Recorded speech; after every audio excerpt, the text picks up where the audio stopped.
Hello बच्चों, welcome to my YouTube channel. आज के इस वीडियो में हम लोग कक्षा 5वीं के पर्यावरण को देखेंगे। ठीक है।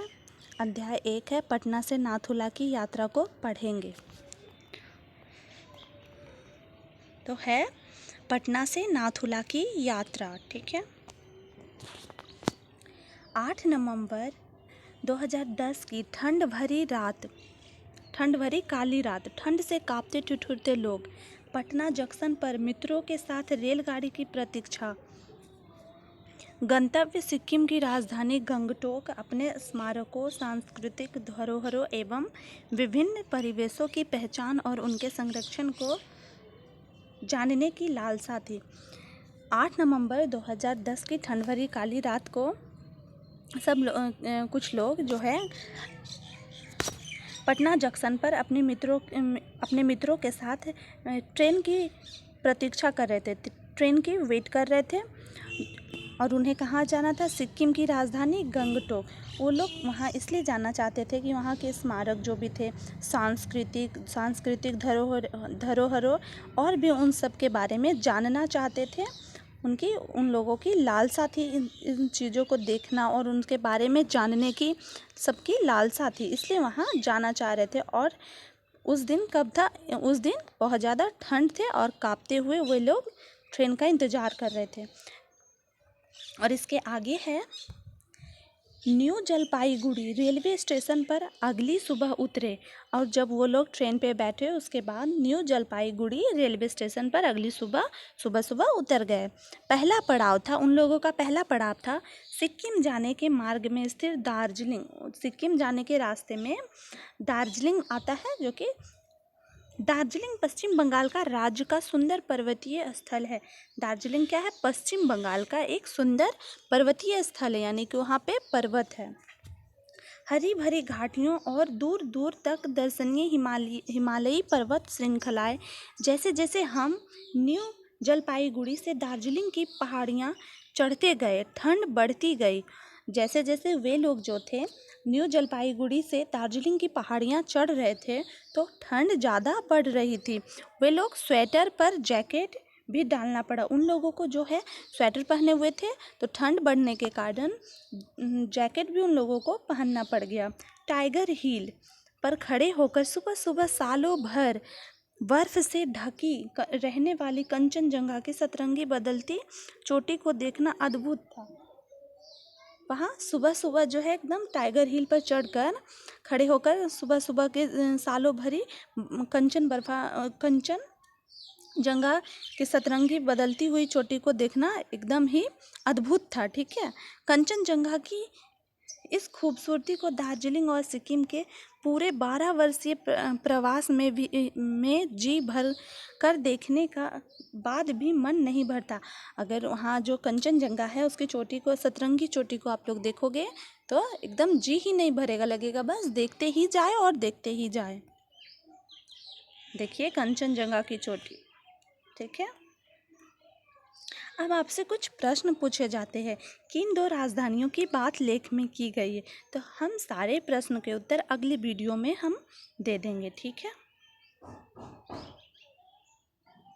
और इसके आगे है हम लोगों ने दार्जिलिंग में घूमने का आनंद यहाँ के अनेक आकर्षक स्थलों को देखकर उठाया।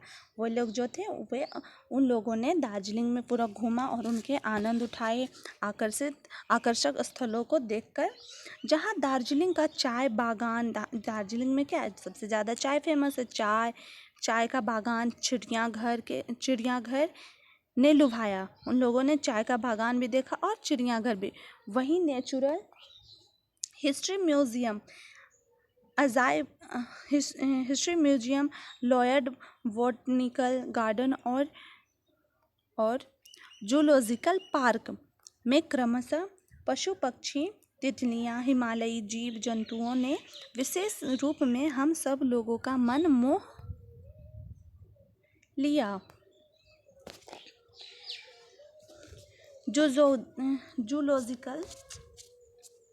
जूलॉजिकल पार्क व कुछ अन्य जगहों में हमने याक जूलॉजिकल पार्क और कुछ अन्य अन्य जगहों में उन लोगों ने क्या देखा, याक देखा, याक नामक एक पशु को देखा। ठीक है, उसके शरीर पर लंबे लंबे बाल थे।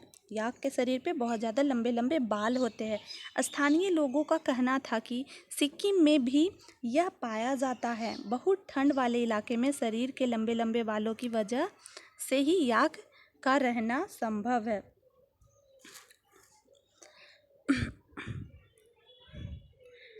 जहाँ ज़्यादा ठंड रहता है तो वहाँ क्या है, जीव जंतु जो भी मतलब जो भी जानवर रहते हैं उन लोगों के शरीर पे लंबे लंबे बाल उनको ठंड से प्रोटेक्शन करते हैं, यानी कि उन्हें गर्माहट पहुँचाते हैं लंबे लंबे बाल। ठीक है, देखिए यहाँ चाय बागान है। चाय बागान में ना अधिकतर क्या बोले तो सिर्फ औरतें यानी कि लेडीज़ या लड़कियां सभी काम करती, चाय बागान में काम करती महिलाएं लोग ही काम करती है। ठीक है, और ये याक है, देखिए किस टाइप से है, लंबे लंबे इतने लंबे लंबे बाल है इसके। यहाँ पे भी आपसे कुछ प्रश्न है। ठंडे इलाके के जंतुओं के शरीर पर बड़े बड़े बाल क्यों पाए जाते हैं? क्योंकि उसके शरीर को वे लंबे लंबे बाल जो है गर्म पहुँचाते हैं, है ना, इसलिए। रोप वे पर सवार होकर बादलों के बीच से गुजरते हुए चाय बागान को देखना बड़ा आनंददायक रहा। इस तरह से इसको रोप वे बोला जाता है। ठीक है ना। हमारे मैदानी इलाकों में बादल हमसे दूर बहुत ऊपर दिखाई पड़ते हैं, परंतु यहाँ पर हम सभी बादलों के बीच थे और घाटियाँ बादलों से भरी थी। कभी कभी चाय बागानों में हमसे नीचे भी बादल दिख रहे थे। यहाँ से हम हिमालयी पर्वतारोहण संस्थान के लिए रवाना हो गए। ठीक है, पर्वतारोहियों के लिए चिड़ियाघर के नज़दीक हिमालय पर्वतारोहण संस्थान है। यहाँ भारत के गौरव तेंजिंग नोर्गे की आदमकद मूर्ति लगी है। यहाँ का एवरेस्ट म्यूज़ियम एक रोमांचक यादगार है। यही मुझे तेंजिंग नोर्गे के बारे में कुछ जानकारी मिली, जो इस प्रकार है। तेंजिंग नोर्गे, ठीक है, इसके बारे में हम लोग पढ़ेंगे। पर्वतारोहियों के साथ तेंजिंग नोर्गे 20 साल की उम्र से ही कुली के रूप में जाते रहते थे। कुली तो समझते होंगे, कुली यानी कि जो भी वहाँ घूमने जाते हैं तो उनके सामान को या फिर वो सब बताता है यहाँ घूमने का है, या फिर सामान को ले जाया जाता है, कुली के काम करता है। ठीक है ना। तेंजिंग नोर्गे भी उन लोग पर्वतारोहियों के साथ 20 साल की उम्र से ही तेंजिंग का काम कर रहे थे। ठीक है, कुली का काम कर रहे थे। तेंजिंग यूं तो भारत के मूल निवासी बन गए। तेंजिंग भारत के मूल निवासी तो बन गए थे, मगर उनका जन्म तिब्बत में हुआ था। उनका तेंजिंग नोर्गे का जन्म तिब्बत में हुआ था। बाद में वो फिर भारत के मूल निवासी बन गए थे, भारत के रहने वाले हो गए थे। और बचपन के दिन उन्होंने नेपाल में बिताए थे। और जब वो छोटे थे बचपन में, उनका जन्म तिब्बत में हुआ था, लेकिन बचपन के दिन वो जो थे नेपाल में बिताए थे। और उसके बाद उन्होंने भारत के निवासी बने। वैसे तो उन्हें बिल्कुल भी पढ़ना लिखना नहीं आता था। तेंजिंग नोर्गे को पढ़ना लिखना नहीं आता था, मगर देश विदेश के पर्वतारोहियों के साथ वे कई भाषाओं में बातचीत कर लेते थे। लेकिन जो है देश या विदेश के पर्वतारोहियों जो भी वहाँ जाते थे, उनसे वो कई तरह के भाषाओं में बात कर लेते थे। वे तुरंत सबसे दोस्ती भी कर लेते थे। तेंजिंग नोर्गे जो थे किसी के साथ तुरंत घुल मिल जाते थे, यानी कि दोस्ती उनकी हो जाती थी। 1947 में एक पर्वतारोही दल के साथ जाते समय अपने एक साथी बोगडी नोरबू, जो पहाड़ से गिरकर गंभीर रूप से घायल हो चुके थे, को पीठ पर लाद कर कई मील चलकर अस्पताल ले गए और इस प्रकार बोगडी को बचाया। सन 1953 में Tenzing Norgay sir Edmund Hillary के साथ हिमालय पर्वत श्रृंखला के सबसे ऊंचे शिखर एवरेस्ट, जो कि समुद्र तल के 8,848 मीटर ऊंचा है, पर चढ़े और विजय का झंडा गाड़ा। पहली बार जो है एवरेस्ट पर चढ़ने वाले व्यक्ति कौन थे? तो एडमंड हिलेरी और उनके दोस्त तेंजिंग नोर्गे और एडमंड हिलेरी, ये दोनों मिल के जो है इन दोनों ने मिलकर एवरेस्ट पर चढ़ा पहली बार, ठीक है, जो कि जिसकी ऊंचाई कितना थी? 8,848 मीटर ऊंची थी। और कब चढ़े थे? तो 1953 में, यानी कि 29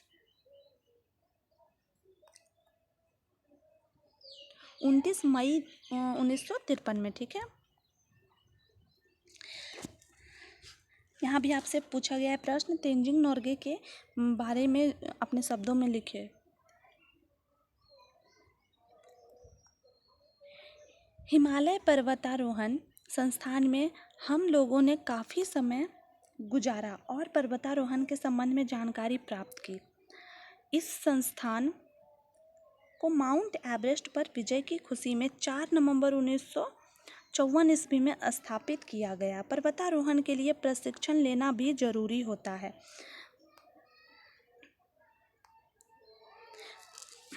पर्वतारोही दलों को अपने साथ प्रशिक्षण के लिए क्या चाहिए? अपने साथ टेंट, रस्सी, पर्वतारोहण के लिए जरूरी औजार, पर्याप्त भोजन, पानी, गर्म कपड़े इत्यादि लेकर जाना पड़ता है।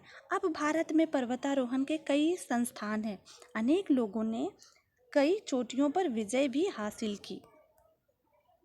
इसके बावजूद हर दल के साथ ऐसा व्यक्ति जो वहीं का रहने वाला हो एवं पर्वतों पर चढ़ने में पारंगत हो, कूली तथा गाइड के रूप में चलता है। ऐसे गाइड को दार्जिलिंग में सिरदार कहा जाता है, ठीक है। यह बहुत सम्मान का पद है। तेंजिंग नोर्गे को भी सिरदार की उपाधि मिली थी जब उन्होंने अपने साथी को बचाया। अब इसमें भी आपसे प्रश्न पूछा गया, पर्वतारोहण के लिए क्या क्या तैयारी करनी पड़ती है? देखिए यहीं पे है इसका उत्तर, ठीक है ना। पर्वतारोहण के लिए हमें क्या क्या तैयारी करनी पड़ती है? तो पर्वतारोही दलों को अपने साथ टेंट, रस्सी और ज़रूरी औजार, पर्याप्त भोजन, पानी, गर्म कपड़े, ये सारे का यहीं पे क्वेश्चन का आंसर है, ठीक।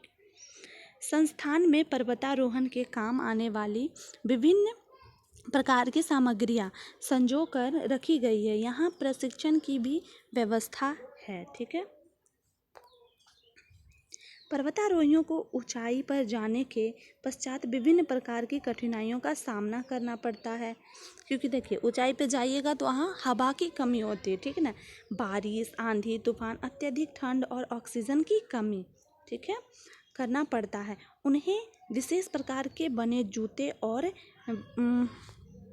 कपड़े पहनने पड़ते हैं। विशेष प्रकार के जूते यानी कि ना कटीले जूते, मतलब कटीले टाइप के जूते होते हैं, क्योंकि क्या बोलता,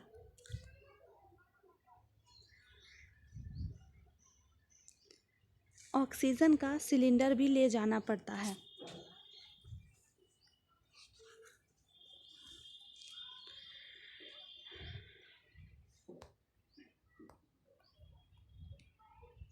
देखिए ये एडमंड हिलेरी है, ये एडमंड हिलेरी और इनके मित्र है, ठीक है ना, तेंजिंग नोर्गे और एडमंड हिलेरी। संस्थान के सदस्यों ने बताया कि सिर की सुरक्षा के लिए सर्दी, गर्मी व बरसात में अलग अलग किस्म की टोपियां पहनी जाती है। सिर की सुरक्षा के लिए, ठीक है ना, माथे की सुरक्षा के लिए क्या, सर्दी में अलग टोपी, गर्मी में भी अलग टोपी और बरसात में भी तो अलग अलग टोपियां पहननी पड़ती। आँखों के लिए चश्मा और हाथों के लिए दस्ताने भी आवश्यक है, ठीक है। यहाँ हम लोगों ने बर्फ़ के बीच सोने के लिए विशेष प्रकार का स्लीपिंग बैग भी देखा।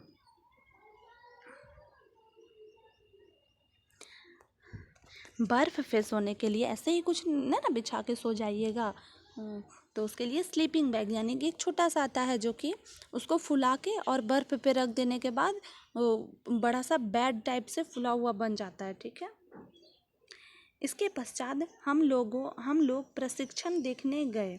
यहाँ पर पर्वतारोहियों को अपनी पीठ पर सामान लादकर बर्फ़ की पहाड़ियों पर चढ़ने और सीधी ढलान पर उतरने का अभ्यास कराया जा रहा था। रस्सी, कुल्हाड़ी, कुदाल के सहारे चढ़ाई करवाई जा रही थी।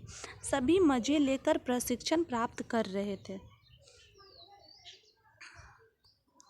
बिहार की पर्वतारोही श्रीमती निरुपमा पांडे ने 25 मई 1911 एवं निशु सिंह ने 21 मई 2024 में माउंट एवरेस्ट की चोटी पर विजय प्राप्त की थी। देखिए, बिहार की भी महिलाएं हैं, ठीक है।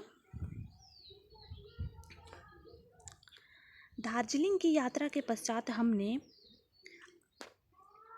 अपने अगले पड़ाव गंगटोक के लिए प्रस्थान किया। वो तो दार्जिलिंग था, दार्जिलिंग में उन्होंने घूमा और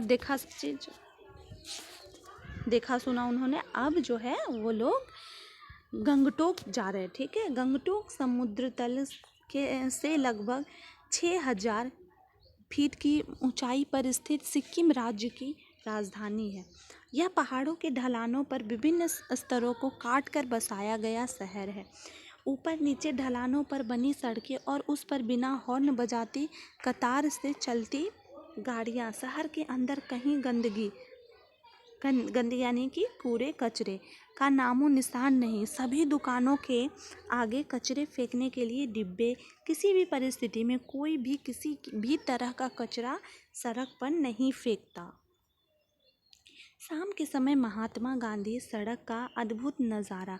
साफ सुथरी चौड़ी सड़क, बीचों बीच फूलों भरे पौधों से सुंदर सजावट, पौधों दोनों तरफ सजी धजी दुकानें, सड़क के बीचों बीच लकड़ी, लोहे एवं पत्थरों से बने बेंचों पर बैठकर धीमे भारतीय संगीत के साथ चाय कॉफ़ी की चुस्कियों का मज़ा ही कुछ और था। तरह तरह के फूल के पौधों से सुसज्जित इस सड़क का दृश्य देखते ही बनता था। यहाँ सड़क के किनारे पगडंडियों पर लोग चलते हैं और कभी आराम करने के लिए सड़क के बीच की इस सुसज्जित जगह पर बैठ जाते हैं। तभी तो लगा कि हम अलग ही दुनिया में आ गए।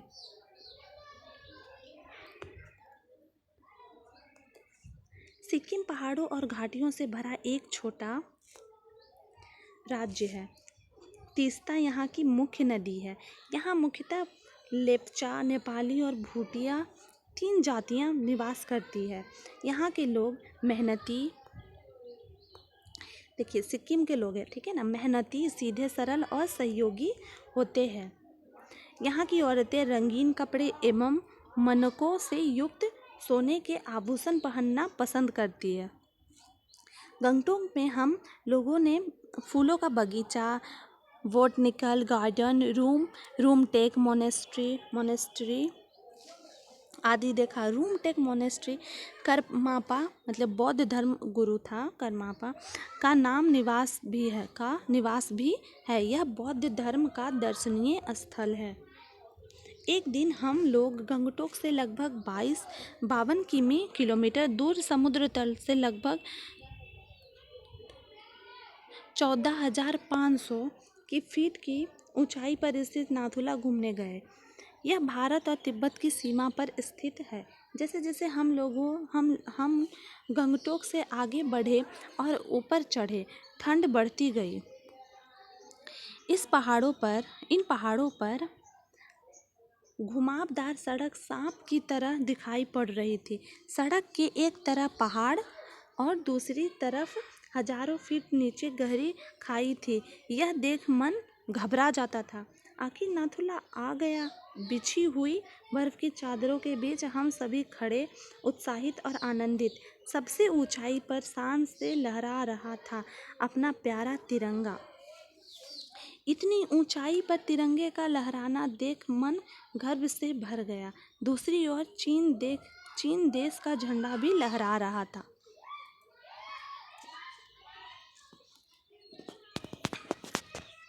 अपने देश की रक्षा के लिए सीमा पर चौकस वीर वीर सैनिक हम सब लोगों का मार्गदर्शन भी कर रहे थे। सांस लेने में थोड़ी दिक्कत आ रही थी।